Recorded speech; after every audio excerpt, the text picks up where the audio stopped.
everyone, and welcome to Research Recap brought to you by Arbor Assays. In this series, we dive into fascinating studies conducted by scientists around the globe, exploring how they're using Arbor Assays kits to unlock new discoveries. I'm Cassie Shoemaker, Sales and Marketing Manager at Arbor Assays, and I'm excited to highlight the amazing work being done in labs like yours, share insights, and take a closer look at the tools driving innovation in research. So let's get started. Today, I'm joined by Dr. Gita Gnanadesikan. Gita is a postdoctoral research fellow at Emory University, where she is studying capuchin monkey social cognition, cooperation, and the hormone oxytocin. She conducted her graduate work at the University of Arizona in the Canine Cognition Center, where she studied the genetic and hormone contributions to individual differences in dog behavior and cognition, as well as the relationships between kids and dogs. Welcome, Gita. Thank you so much for joining us. My pleasure. I can't believe you got to spend your whole graduate work working with kids and dogs. That's so exciting. Yeah, it was pretty great, especially the days where I could really just play with puppies and call it work. Yes, yes, you're very, very lucky. Wonderful. Well, can you tell us a bit about the experimental questions you hope to answer with this study? Yeah, so I'm going to talk today about a study where we were focused on understanding the relationships between kids and dogs and kind of the interactions between them, and also some hormone components, which is the Arbor assays tie-in. And so very big picture, we were interested in, does human animal interaction stimulate the oxytocin system in children? And some work had been done previously in adults, but never in children. And so then also, can oxytocin pathways explain some of the potential benefits to human animal interaction? So some previous work has shown that human animal interaction can have a variety of both psychological and health benefits, but we don't know a lot about the mechanisms underlying that, and oxytocin is a potential mechanism. And then we were interested in that relationship between children and dogs. And so we wanted to know whether the existing relationship between a child and maybe their own dog versus maybe a therapy dog, whether that would influence any of the things we were observing. And then lastly, a lot of work just focuses on the people, and we wanted to know, well, what about the dogs? Are they also benefiting from this interaction? Are they stressed out by this interaction? And so we had this very large study looking at the kids and the dogs and the behavior and the hormones. So this study was actually run as a clinical trial with 3 conditions. We have the unfamiliar dog condition, where the children are interacting with a dog who they've never met before, which is in contrast to the children interacting with their own pet dog. And then we have a non-social control condition, where the children are engaging in solitary play, so puzzles, Legos, etc. And then for each activity, we collect urine and saliva before the condition and then during and after. And we also administer some surveys at the end. And so what this does is allow us to ask questions about the role of human animal interaction generally, but also the specific bond between the child and their dog. These conditions were usually separated by about a week, and at each session, we collected all of these biological samples that we could then analyze for before and after. Awesome. That sounds like an incredible study and a great thing that you got to work on as you finished up your graduate work. So you talk a lot about oxytocin and how you had a lot of questions around the dogs and the kids and how that was different than some of the work that's been done in the past and what you were hoping to build on.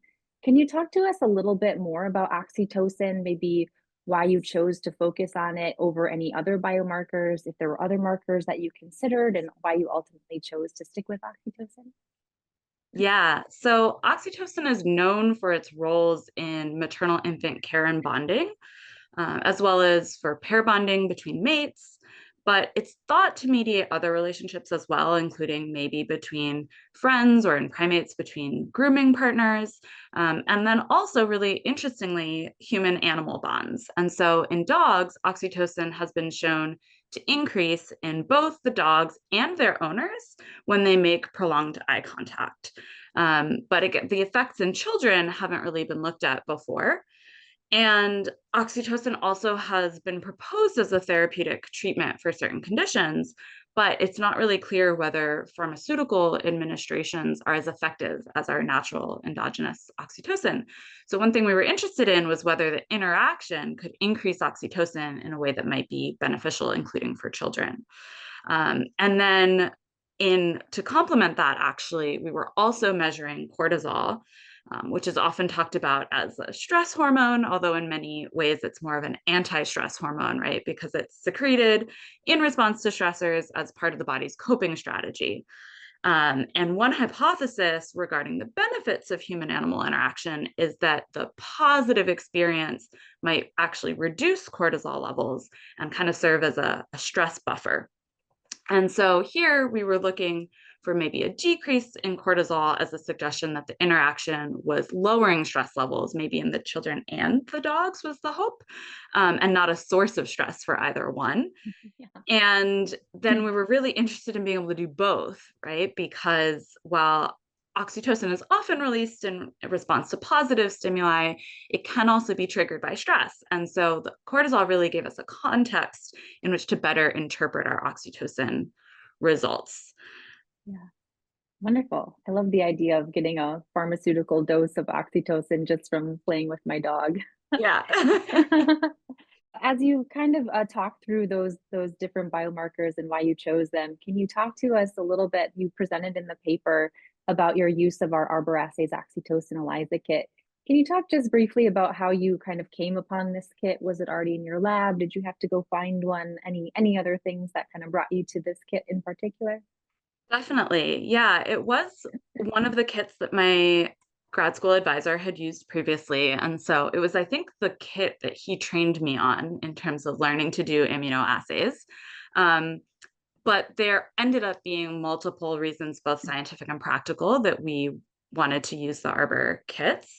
For oxytocin in particular, I did quite a lot of methods work leading up to this study. It was published elsewhere, digging into all the details of how to measure oxytocin, which turns out to be incredibly difficult. And I compared multiple of the commercially available immunoassay kits, and pretty consistently we got the best results with Arbor, which was wonderful. And so combined with some involved extraction methods work, we were able to validate multiple methods of measuring oxytocin that we felt more confident in than some of the existing measurements. And I should mention that that is really important. I think sometimes it's tempting to just dive into a study and use the methods that are out there in the literature, but some of those basic validation steps are always important to do yourself in your own laboratory, and especially important when you're using a new species or matrix or any of that.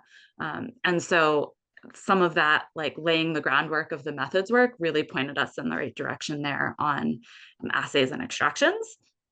Yeah. And then there were also some practical reasons why we really enjoy using the Arbor kits, and that includes they're very easy to use, they have clear instructions, they tend to have like a little bit of extra volume for buffers and standards. So if you make a mistake, you don't have to throw out the entire kit, which just makes a really good user experience. And I'd also love to shout out the Arbor tech support when I have questions about expirations or kit details, or this went wrong, what should we do?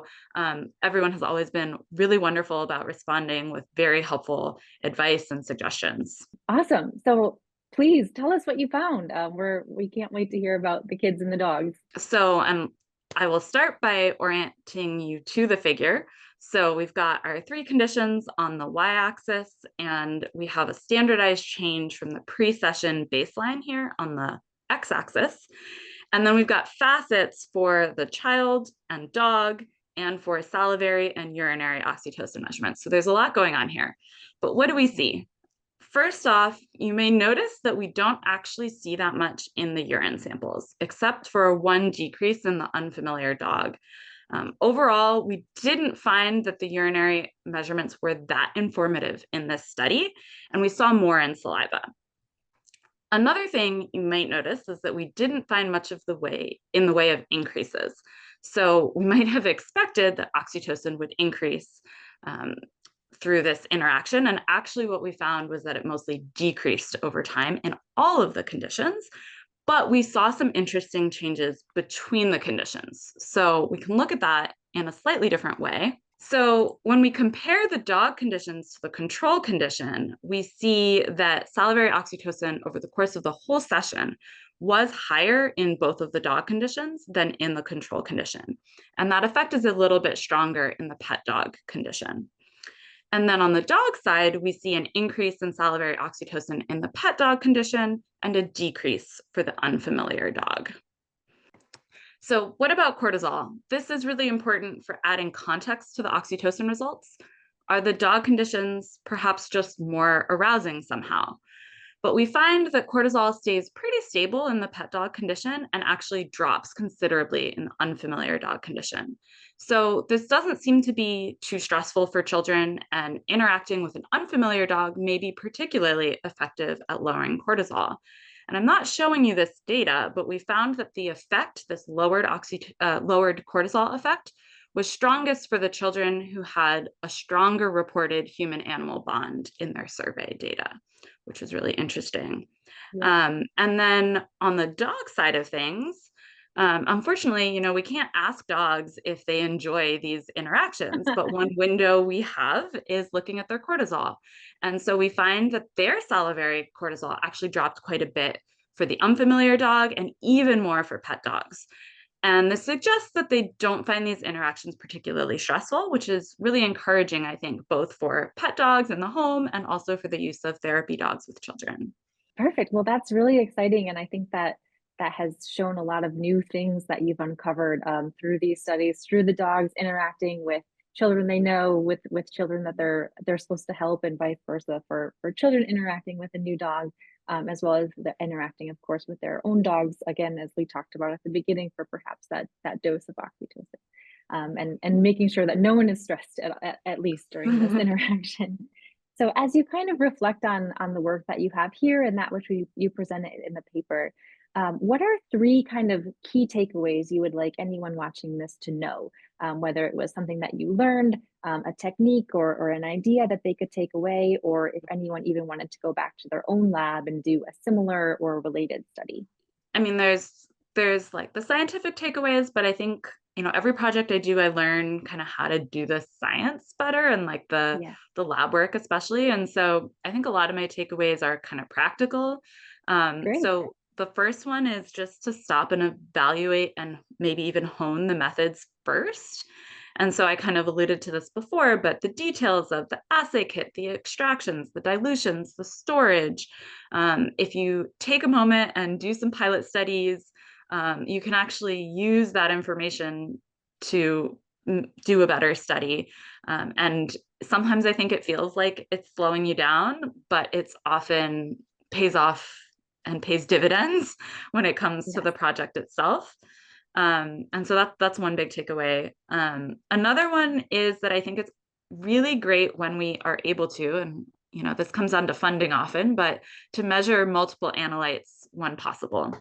It was something we were able to do in this study that was really valuable, and is not done as frequently as I think it should be, because we know that everything in the body is interconnected, and usually we're so focused in on one thing that we kind of miss some of that context. And so I think our oxytocin and cortisol results kind of show how seeing that context can just help you with interpretability, whether it agrees with what you might have interpreted the first time, or whether it adds a new layer and something else to think about. And then the last one is that different biological matrices reflect different things, and they might be better or worse at capturing different effects. And so in this study, we were able to look at both salivary oxytocin, and also the urinary oxytocin, and we didn't find the same things in both. And on the one hand, that can be a little concerning if you're trying to, understand kind of what's happening biologically, and there seems to be this mismatch. But also we know that these are kind of proxy measures for what's going on in the body, and so different methods may be more suited for different kinds of questions. And I think we need a lot more methods work to start teasing apart what is best for what situation. And so I guess the advice there is kind of a combination of being aware that there are those differences, measuring multiple things when you can, and then also building towards understanding what are the limitations of what samples you're working with. And, you know, a lot of my work has been non-invasive or minimally invasive, but when you can get a blood sample, maybe that will help in certain ways that the urinary analysis doesn't always reflect. Yeah, yeah, absolutely. Those are really wonderful takeaways, and I think important for everyone to consider as we look at, trying not to upset the animal, of course, that's always our priority, but also, collecting a sample that just has minimal utility is not helpful for moving forward either. So thank you so Yeah. much for sharing all of that. And for sharing all of your research with us. I think this has been really wonderful, and I know I've really enjoyed learning what you and your colleagues were able to accomplish with the dogs and the children.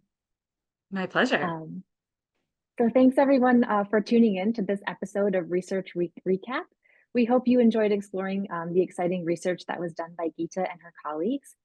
If you have any questions or any follow-ups for Gita, you can feel free to contact her at the information that's shown here on the screen. If you or someone in your lab has published work using our Arbor Assays kits and would like to be featured in a future episode, please be sure to email us at marketing@arborassays.com. Until next time, have a great day, and we'll see you in the next Research Recap.